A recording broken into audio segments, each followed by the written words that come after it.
Quero, senhor presidente, nessa noite de hoje, tratar de um tema que ele é essencial para o debate da economia, para o momento em que nós vivemos. Quero, inclusive, tratar desse tema, lembrando, e obviamente que faria aqui agora à noite, muito mais um pronunciamento para que nós tivéssemos um olhar criterioso sobre o aspecto do desvio dos recursos públicos, mas quero centrar aqui a minha intervenção nessa questão que, em debate na tarde de hoje, nas reuniões de ontem, nós aprofundamos, eu diria até abrimos um caminho importante para, de uma vez por todas, discutir o Pacto Federativo no país. E falo isso, senador Eduardo Suplicy, porque esse tema foi aqui já realçado por diversos parlamentares. Vossa Excelência, que está nessa casa há mais tempo do que todos nós aqui, pelo menos da bancada do PT, sabe que esse tema é um tema extremamente difícil de lidar, tema melindroso, porque você mexe em interesses. E por que essa situação? Vamos ao exemplo do ICMS importação. Tema que de forma explosiva até contagia alguns, pressiona outros, e na realidade nós precisamos fazer a discussão desse tema a partir desses debates que nós marcamos ali com o Ministério da Fazenda, com a Comissão de Assuntos Econômicos, e até, a partir de agora, no rumo à discussão do FPE, ou do Pacto Federativo, com os notáveis, como assim chamados por todos nós, da comissão constituída pelo senador José Sarney, nosso presidente. Mas, meu caro senador Suplicy, quero fazer essa comparação do ICMS com a crise, para a gente chegar exatamente no ponto dessa disputa que é o Fundo de Participação dos Estados. Todos nós sabemos que um dos elementos centrais na composição do Fundo de Participação dos Estados é exatamente o IPI. Ele é o imposto sobre produtos industrializados, ele é o elemento principal para a composição do FPE. Óbvio, se eu tenho um problema sério do ponto de vista dessa desindustrialização, como muitos têm batizado, ou do volume excessivo de produtos importados que adentram o Brasil, é óbvio que na ponta eu vou ter problemas agravados. O último estudo apresentado aí pela Firjan, por diversas entidades que congregam indústrias no país, apontam esses estudos que mais de 80% dos municípios brasileiros se sustentam com verbas federais ou transferências federais, principalmente Fundo de Participação dos Municípios. E não é por menos, se olharmos os estados, nós vamos tirar poucos estados da federação que poderiam hoje dizer que sem as transferências federais, esses estados poderiam tocar os projetos, as ações, enfim, serem geridos. Aliás, nós vimos isso aqui na batalha que nós travamos na questão dos royalties, do petróleo. Quando estados como o Rio de Janeiro, e aqui sobejamente bem defendido pelo senador Lindenberg, à época o senador Crivella e o senador Francisco Dornelles, esse estado demonstrava exatamente quais os problemas poderia enfrentar. Agora imagine, meu caro Inácio, a nossa Bahia, o vosso Ceará, e portanto eu poderia estender para o Nordeste, na direção ao Norte, ou para o Nordeste, no caso nosso, tendo como referência a Bahia, o Nordeste setentrional. Então, essa situação é uma situação que nós precisamos olhar com cuidado. E aí quero me referir a essa questão como sendo definidora do caminho do FPE. Então, a questão do ICMS não é só e somente só uma solução para os estados que estão em volta do Espírito Santo. E nem tampouco pode ser vista a questão do ICMS importação como uma ação para só e somente só contra o Espírito Santo. Então, portanto, é necessário que discutamos isso na sua inteireza, olhando que medidas serão tomadas, de que forma nós vamos trilhar esse caminho para o incentivo, para a modificação das estruturas no nosso país, para o incentivo da produção local, para a atração de investimentos.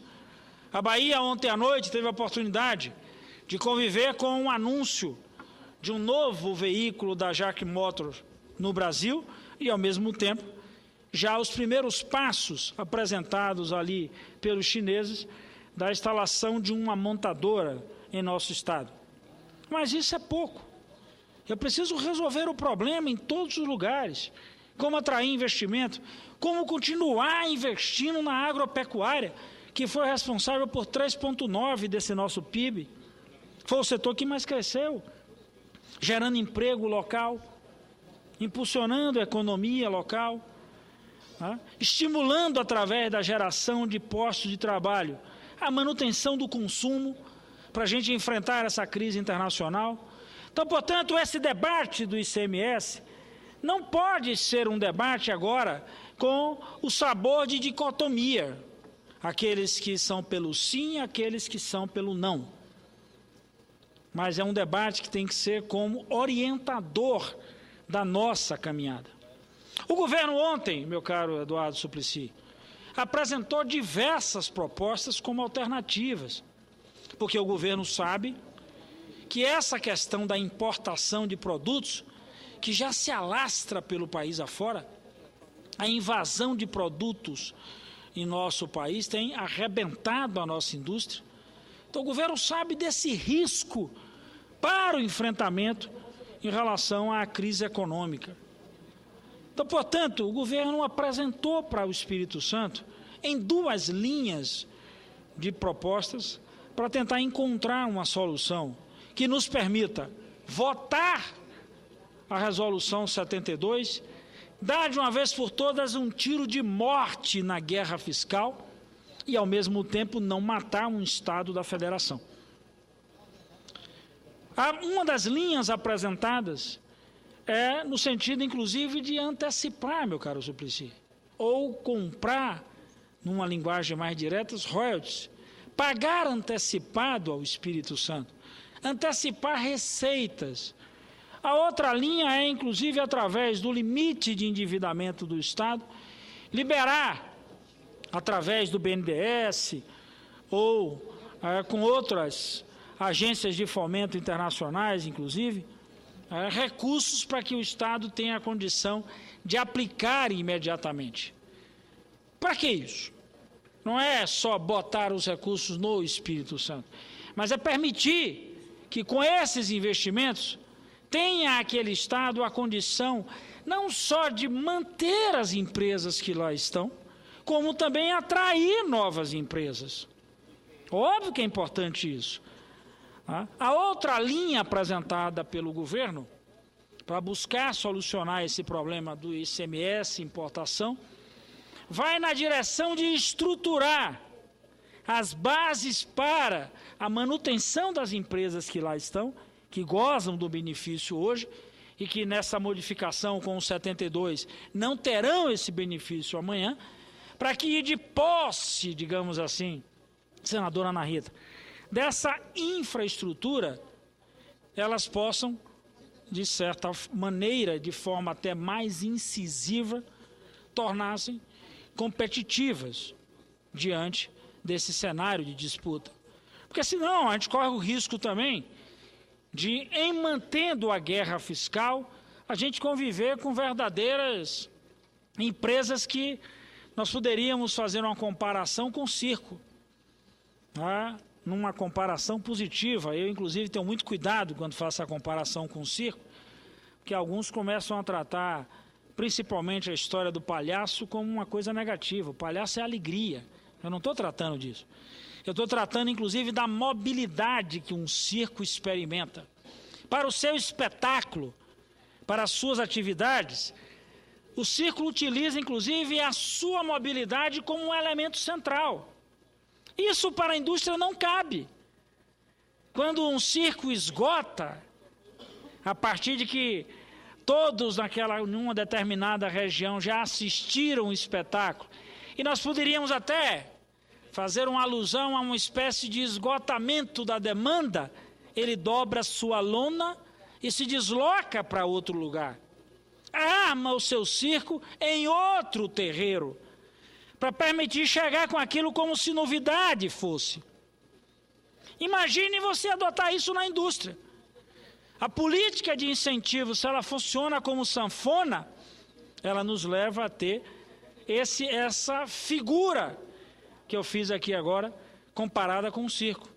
E hoje, meu caro senador Randolfo, até pelo perfil de uso de tecnologia e pela forma com que o capital se estruturou do ponto de vista industrial, essa mobilidade é muito grande. Uso cada vez mais de tecnologia e, inclusive, com redução de espaço. Então, nós temos diversas empresas que podem tranquilamente dobrar a sua lona e se deslocar para outro local com a mesma mobilidade que um circo. Eu diria até mais ágil do que o circo, porque talvez ela não precise levar tantas carretas para transportar parte da sua estrutura. Basta simplesmente transportar a inteligência daquela empresa, hoje transformada, por exemplo, num software. Temos empresas, senadora Ana Rita, principalmente aquelas que operam com tecnologia da informação, que eu costumo brincar que o deslocamento dessa empresa, ele efetivamente tem se dado como quem transporta um pendrive. Ou seja, um site instalado num lugar se desloca para o outro, porque o grosso, a maioria do que é utilizado, por exemplo, a mão de obra que é utilizada, não tem nenhum problema. O site sai de um lugar para o outro e nesse novo lugar contrata-se nova mão de obra. Portanto, você vai fazendo esse deslocamento numa velocidade estonteante. E quero fazer, mesmo com toda a dose de exagero, cabe no bolso. É um site que é transportado de um lugar para o outro. Então, portanto, esse debate que nós abrimos com o Ministério da Fazenda, ele é importante, senador Suplicy, para nos orientar essa experiência da relação com o Espírito Santo. Estou citando o Espírito Santo, como podia citar Goiás, Santa Catarina, enfim, que não estou fazendo nenhum direcionamento, estou usando só como base de experimento para o que eu estou dizendo aqui. Na realidade, isso servirá como base, como orientador para o debate que nós vamos ter que fazer aqui para todo o país. Orientador para definir um comércio eletrônico justo, que continue ofertando eletronicamente a oportunidade para que o cidadão possa comprar, mas que não extraia eletronicamente o emprego e o ganho local. Ele servirá como orientador para a gente definir de uma vez por todas como faremos a distribuição desse bolo arrecadatório para compor o FPE e o FPM. Ora, se apresentarmos no próximo período sinais de cansaço da nossa indústria, ou se efetivamente chegarmos a um processo agudo de desindustrialização, óbvio que isso vai incidir sobre o FPE e o FPM. Claro que vai. E, consequentemente, nós vamos incidir na outra parcela que é fundamental para a questão também da economia, e me refiro ao imposto de renda. Ora, se eu não tenho emprego, se eu não tenho quem ganhe salário, essa é uma outra parcela além do IPI que contribui muito com a nossa economia. E aí nós vamos ter um problema no terceiro fator, nessa escala, que alguns podem chamar de ordem econômica interna, que é exatamente a questão do consumo. Ora, se eu não tenho investimento local, se eu não tenho produção local, eu não tenho geração de trabalho e renda local. Consequentemente, eu não vou ter consumo. Esse é um ciclo quebrado, rompido ou interrompido. Então é fundamental que nós olhemos esse debate que nós abrimos aqui desde a semana passada, com as conversas com a Fazenda, com as audiências públicas que se iniciaram hoje, com a reunião que vamos ter quinta, mas principalmente olhando para o horizonte da solução. Não podemos deixar de forma alguma que os 417 municípios da Bahia, e eu quero citar isso, continuem sofrendo. Nós estamos hoje, senador Suplicy, com mais de 70 municípios experimentando a mais longa estiagem que a Bahia já viu. Nós não vamos acabar com a seca, mas nós precisamos conviver com ela, com políticas e ações perenizadoras. É fundamental. O estado da Bahia, senador Suplicy, tem quase 70% do seu território como semiárido. Quase 70%. E aí? Que tipo de incentivo? Que tipo de indústria eu posso atrair? Como é que eu posso trabalhar a questão mineral nessa área que é muito rica, por sinal, a produção mineral? Como posso potencializar a pequena agricultura? Que a Bahia também é o estado brasileiro que tem o maior número de pequenos agricultores. São 600 mil agricultores no meu estado. E que agora enfrentam uma dificuldade, não puderam plantar, Suplicy. Então não vão colher. Por isso nós estamos batalhando pelo seguro-safra. Então, portanto, senadora Ana Rita, eu estou falando de algo que não encerra em si, e somente em si, no aspecto do ICMS e importação, ele é muito mais abrangente. Por isso nós temos que enxergar isso como uma porta de saída. Precisamos resolver essa questão do ICMS e importação, meu caro Armando Monteiro. Vossa Excelência, que é dessa área, sabe mais do que eu. Ora, essa quebradeira da indústria vai nos arrebentar de modo cada vez mais virulento. Então, portanto, não é uma questão de querela contra um Estado ou contra quem quer que seja.